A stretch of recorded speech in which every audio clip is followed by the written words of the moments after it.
प्रेम से बोलिए जय माता दी। आभा क्रिएशन पर आप सभी का बहुत बहुत स्वागत है। दुर्गा सप्तशती के इस पाठ में आज हम 5वें अध्याय की तरफ जा रहे हैं और आप सभी चैनल पर यदि नए हैं तो चैनल को सब्सक्राइब कर लें, बेल आइकन दबा दें ताकि आपको आने वाली मेरी समस्त वीडियो का नोटिफिकेशन टाइम पर मिल सके। चलिए अब हम 5वें अध्याय में प्रवेश करते हैं दुर्गा सप्तशती के। तो आप सभी पूरी तरह से शुद्ध होकर स्नान आदि करके मुख शुद्धि, शरीर शुद्धि और जहाँ पे आप बैठ के विराजमान होकर दुर्गा सप्तशती का पाठ करेंगे, सब तरह से शुद्ध होकर आज हाथ जोड़ के क्षमा याचना करते हुए, भगवती माता रानी बहुत दयालु है, बहुत कृपालु हैं। किसी प्रकार की त्रुटि रह जाए तो अज्ञानी समझ के हमें क्षमा करें और हमारे ऊपर कृपा बरसाए रखें। अपनी ममतामयी दृष्टि हम सभी पर बरसाए रखें। या देवी सर्वभूतेषु मातृरूपेण संस्थिता, या देवी सर्वभूतेषु शक्तिरूपेण संस्थिता, या देवी सर्वभूतेषु शांतिरूपेण संस्थिता। नमस्तस्यै नमस्तस्यै नमस्तस्यै नमो नमः। ओम अम्बाय नमः। माता रानी का कल्याण मंत्र। सर्व मंगल मांगल्ये शिवे सर्वार्थ साधिके शरण्ये त्र्यंबके गौरी नारायणी नमोस्तुते। बाधाओं से मुक्ति और धन प्राप्ति के लिए, पुत्र प्राप्ति के लिए, मंगल कामना के लिए माता रानी से आप इस प्रकार प्रार्थना करेंगे। सर्वा बाधा विनिर्मुक्तो धन धान्य सुतान्विता मनुष्यो मत प्रसादेन भविष्यति न संशयः। महामारी का नाश करने के लिए माता रानी से प्रार्थना करते हैं। जयंती मंगला काली भद्रकाली कपालिनी दुर्गा क्षमा शिवा धात्री स्वाहा स्वधा नमोस्तुते। समृद्धि, सौभाग्य, धन और शत्रु भय से मुक्ति के लिए माता रानी से प्रार्थना करेंगे। ईश्वरे यत् प्रसादेन सौभाग्य आरोग्य संपदा शत्रु हानि परो मोक्षा स्तुते सानकिम जने। इस प्रकार माता रानी के चरणों में हम स्तुति करते हुए दुर्गा सप्तशती के पाठ को आरंभ करते हैं। ओम दुर्गाये नमः। श्री दुर्गा सप्तशती का 5वां अध्याय। देवताओं द्वारा देवी की स्तुति। चंडमुंड के मुख से अंबिका के रूप की प्रशंसा सुनकर शुंभ का उनके पास दूत भेजना और दूत का निराश होकर लौटना। विनियोग। इस उत्तर चरित्र के रुद्र ऋषि हैं, महासरस्वती देवता हैं, अनुष्टुप छंद है, भीमा शक्ति है, भ्रामरी बीज है, सूर्य तत्व है और सामवेद स्वरूप है। महासरस्वती की प्रसन्नता के लिए उत्तम चरित्र के पाठ में इसका विनियोग किया जाता है।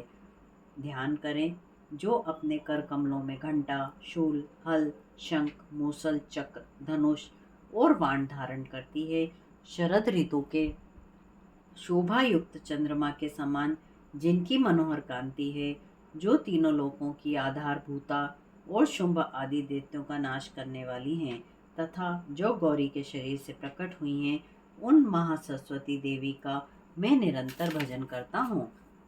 ऋषि कहते हैं, पूर्व काल में शुंभ निशुंभ नामक असुरों ने अपने बल के घमंड में आकर शचीपति इंद्र के हाथ से तीनों लोकों का राज्य और यज्ञ भाग छीन लिए। वे ही दोनों सूर्य, चंद्रमा, कुबेर, यम और वरुण के अधिकार का भी उपयोग करने लगे।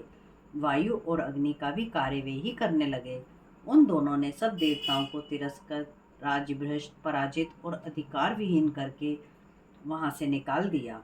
उन दोनों महान असुरों से अपमानित देवताओं ने अपराजित देवी का स्मरण किया और सोचा, जगदम्बा ने हम लोगों को वरदान दिया था कि विपत्ति काल में स्मरण करने पर मैं तुम्हारी सब आपत्तियों का तत्काल नाश करूंगी। यह विचार करके देवता गिरिराज हिमालय पर गए और वहां भगवती विष्णु माया की स्तुति करने लगे। देवता बोले, देवी को नमस्कार है, महादेवी शिवा को नमस्कार है, प्रकृति और भद्रा को नमस्कार है। हम लोग नियम पूर्वक जगदम्बे को नमस्कार करते हैं।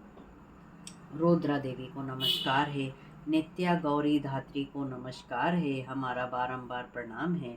ज्योत्सना मई चंद्र रूपणी और कल्याणमयी देवी को बारंबार प्रणाम है। शरणागतों का कल्याण करने वाली रिद्धि और सिद्धि रूपा देवी को हम निरंतर नमस्कार करते हैं। नैरति राक्षसों की लक्ष्मी, राजाओं की लक्ष्मी तथा शर्वाणी शिव पत्नी स्वरूपा आप जगदम्बा को बारंबार प्रणाम है। दुर्गा दुर्ग पारा, दुर्गम संकट से पार उतारने वाली, सारा सबकी सारभ्रता, सर्वकारिणी ख्याति कृष्णा और ध्रुमा देवी को सदैव नमस्कार है। प्रेम से बोलिए जय माता दी। अत्यंत सौम्य और अत्यंत रौद्र रूपा देवी को हम नमस्कार करते हैं, उन्हें हमारा बारंबार नमस्कार है। जो देवी सब प्राणियों में विष्णु माया के नाम से कही जाती हैं, उनको नमस्कार है, उनको नमस्कार है, उनको नमस्कार है।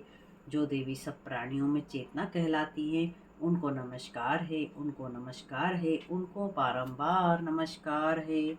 जो देवी सब प्राणियों में बुद्धि रूप से स्थित हैं, उनको नमस्कार है, उनको नमस्कार है, उनको हमारा बारंबार प्रणाम है।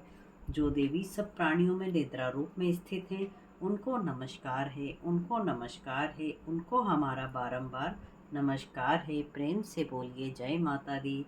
जो देवी सब प्राणियों में शुद्ध रूप से विद्यमान हैं, उनको नमस्कार है, उनको नमस्कार है, उनको बारंबार नमस्कार है। जो देवी सब प्राणियों में छाया रूप से विद्यमान है, उनको नमस्कार है, उनको नमस्कार है, उनको बारंबार नमस्कार है। जो देवी सब प्राणियों में तृष्णा रूप में विद्यमान है, उनको नमस्कार है, उनको नमस्कार है, उनको नमस्कार है। जो देवी सब प्राणियों में क्षमा रूप से विद्यमान है, उनको नमस्कार है, उनको नमस्कार है, उनको नमस्कार है। जो देवी सब प्राणियों में जाति रूप से विद्यमान है, उनको नमस्कार है, उनको नमस्कार है, उनको नमस्कार है। जो देवी सब प्राणियों में लज्जा रूप में विद्यमान है, उनको नमस्कार है, उनको नमस्कार है, उनको नमस्कार है। जो देवी सब प्राणियों में शांति रूप से विद्यमान है, उनको नमस्कार है, उनको नमस्कार है, उनको बारंबार नमस्कार है। जो देवी सब प्राणियों में श्रद्धा रूप से विद्यमान है, उनको नमस्कार है, उनको नमस्कार है, उनको बारंबार नमस्कार है। जो देवी सब प्राणियों में कांति रूप से विद्यमान है, उनको नमस्कार है, उनको नमस्कार है, उनको बारंबार नमस्कार है। जो देवी सब प्राणियों में लक्ष्मी रूप से विद्यमान है, उनको नमस्कार है, उनको नमस्कार है, उनको बारंबार नमस्कार है। जो देवी सब प्राणियों में वृत्ति रूप से विद्यमान है, उनको नमस्कार है, उनको नमस्कार है, उनको बारंबार नमस्कार है। जो देवी सब प्राणियों में स्मृति रूप से विद्यमान है, उनको नमस्कार है, उनको नमस्कार है, उनको नमस्कार है। जो देवी सब प्राणियों में दया रूप से विद्यमान है, उनको नमस्कार है, उनको नमस्कार है, उनको नमस्कार है। जो देवी सब प्राणियों में तुष्टि रूप से विद्यमान है, उनको नमस्कार है, उनको नमस्कार है, उनको नमस्कार है। जो देवी सब जीवधारियों में भ्रांति रूप से विद्यमान है, उनको नमस्कार है, उनको नमस्कार है, उनको बारंबार नमस्कार है। जो जीवों के इंद्रिय वर्ग की अधिष्ठात्री देवी और प्राणियों में सदा विद्यमान रहने वाली हैं, उन व्याप्त देवी को नमस्कार है। जो देवी चैतन्य रूप से इस संपूर्ण जगत को व्याप्त करके स्थित हैं, उनको नमस्कार है, उनको नमस्कार है, उनको बारंबार नमस्कार है। पूर्व काल में इष्ट अभिष्ट प्राप्ति होने से देवताओं ने जिनकी स्तुति की तथा इंद्र ने बहुत दिनों तक जिनका सेवन किया, वह कल्याण की साधनामयी ईश्वरी कल्याण और शुभ करें और सारी आपत्तियों का नाश कर डालें।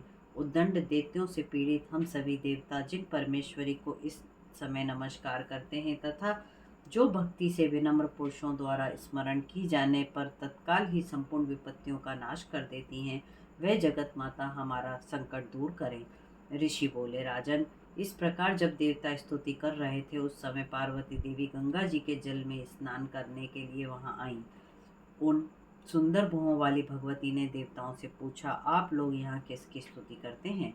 तब उन्हीं के शरीर को से प्रकट हुई शिवा देवी बोली, शुंभ निशुंभ से अपमानित और युद्ध में निशुंभ से विजित हो यहाँ एकत्र हुए हैं। ये समस्त देवता मेरी ही स्तुति कर रहे हैं।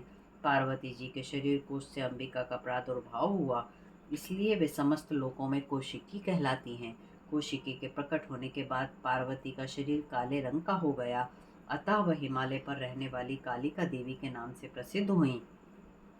तदनंतर शुंभ निशुंभ के भृत्य चंडमुंड वहां उपस्थित हुए और उन्होंने मनोहर रूप धारण करने वाली अंबिका देवी को देखा।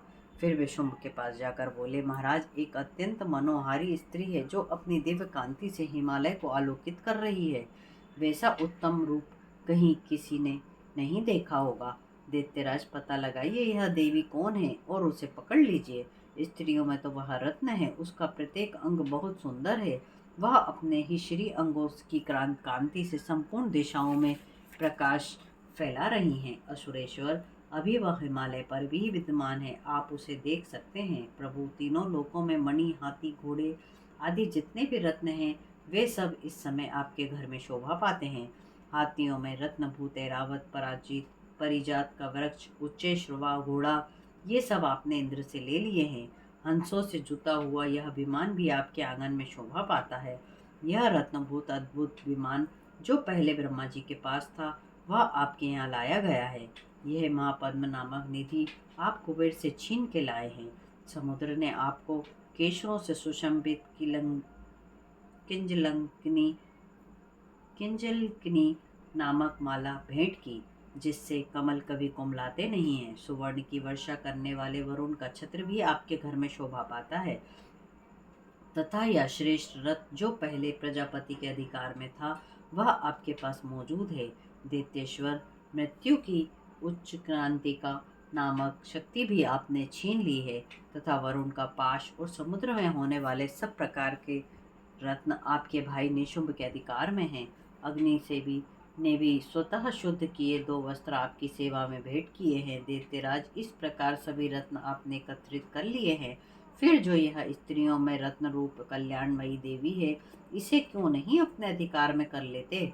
ऋषि बोले, चंडमुंड का यह वचन सुनकर शुंभ ने महादैत्य सुग्रीव को दूत बनाकर भेजा और कहा, तुम मेरी आज्ञा से उससे ये बातें जाकर कहो और ऐसा उपाय करो जिससे वह प्रसन्न होकर शीघ्र ही यहाँ आ जाए। वह दूत पर्वत के अत्यंत रमणीय प्रदेश में जहाँ देवी स्थित थी गया और मधुर वाणी से कोमल वचन बोला। दूत बोला, हे देवी, दैत्यराज शुंभ इस समय त्रिलोकाधिपति हैं। मैं उन्हीं का भेजा हुआ दूत हूँ और यहाँ तुम्हारे पास आया हूँ। उनकी आज्ञा सदा सभी देवता एक स्वर से मानते हैं, कोई उसका उल्लंघन नहीं कर सकता।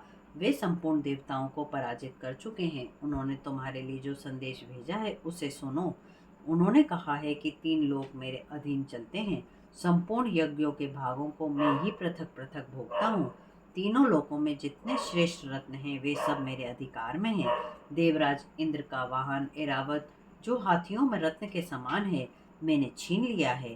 क्षीर सागर को मतने से जो अश्वरत्न उच्चैश्रवा प्रकट हुआ था, देवताओं ने मेरे पैरों पर नतमस्तक होकर समर्पित किया है। सुंदरी, इनके अलावा और भी कई रत्न पदार्थ देवताओं, गंधर्वों, नागों के पास थे, वे सब मेरे पास आ चुके हैं।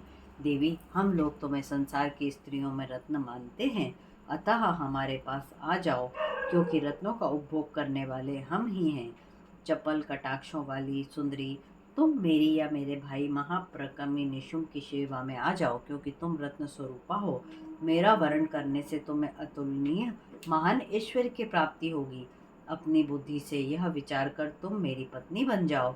ऋषि बोले, दूत के यूं कहने पर कल्याण स्वरूपा भगवती दुर्गा देवी, जो सकल जगत को धारण करती हैं, मन ही मन गंभीर भाव से मुस्कुराई और बोली। देवी ने कहा, दूत, तुम सत्य कहते हो, इसमें लेश मात्र भी झूठ नहीं कि शुंभ तीनों लोकों का स्वामी है और निशुंभ भी उसी के समान बली है, किंतु इस समय मैंने जो प्रतिज्ञा कर ली है उसे कैसे मिथ्या करूं? मैंने अपनी अल्प बुद्धि से कारण पहले ही प्रतिज्ञा कर रखी है, उसे श्रवण करो। जो मुझे संग्राम में जीत लेगा, जो मेरे मत को चूर्ण कर देगा तथा संसार में जो मेरे समान बली होगा, वही मेरा वरण करेगा। इसलिए शुंभ अथवा निशुंभ महादैत्य स्वयं ही यहाँ पधारें और मुझे जीतकर मेरा हस्त ग्रहण कर ले। इसमें विलंब करने की क्या आवश्यकता है? दूत बोला, हे देवी, तुम घमंड में भरी हुई हो, ऐसी बातें ना किया करो। त्रिलोकी में ऐसा कौन पुरुष है जो शुंभ निशुंभ का सामना कर सके? देवी, अन्य देवताओं के सामने भी सारे देवता युद्ध में नहीं ठहर सकते, फिर तुम अकेली स्त्री होकर कैसे ठहर सकती हो? जिस शुंभ आदि देवताओं के सामने इंद्र आदि देवता भी युद्ध में खड़े नहीं हो पाए, उनके सामने तुम स्त्री होकर कैसे जाओगी? इसलिए तुम मेरे कहने से शुंभ निशुंभ के पास चलो। ऐसा करने से तुम्हारे गौरव की रक्षा होगी, अथवा जब वे केशों को पकड़कर घसीटेंगे तब तुम्हें अपनी प्रतिष्ठा खोकर जाना पड़ेगा। देवी ने कहा, तुम्हारा कहना ठीक है, शुंभ बलवान है, निशुंभ भी पराक्रमी है, किंतु क्या करूं, मैंने पहले बिना सोचे समझे प्रतिज्ञा जो कर ली है। अब तुम जाओ, मैंने तुमसे जो कुछ कहा है वह सब असुर राज से आदर पूर्वक कहना, फिर उन्हें जो उचित जान पड़े सो करें। इति देवी तथा दूत संवाद नामक 5वां अध्याय समाप्त। इसके बाद हम श्रवण करेंगे 6वां अध्याय, जिसमें हम धूम्र लोचन के वध का वर्णन श्रवण करेंगे। पूर्वगौरम करुणावतारम संसार सारम भुजगेंद्रहारम सदा वसंतम हृदयारविंदे भवम भवानी सहितम नमामि। सर्वमंगल मांगल्ये शिवे सर्वासाधिके शरण्ये त्र्यंबके गौरी नारायणी नमोस्तुते। जय माता दी।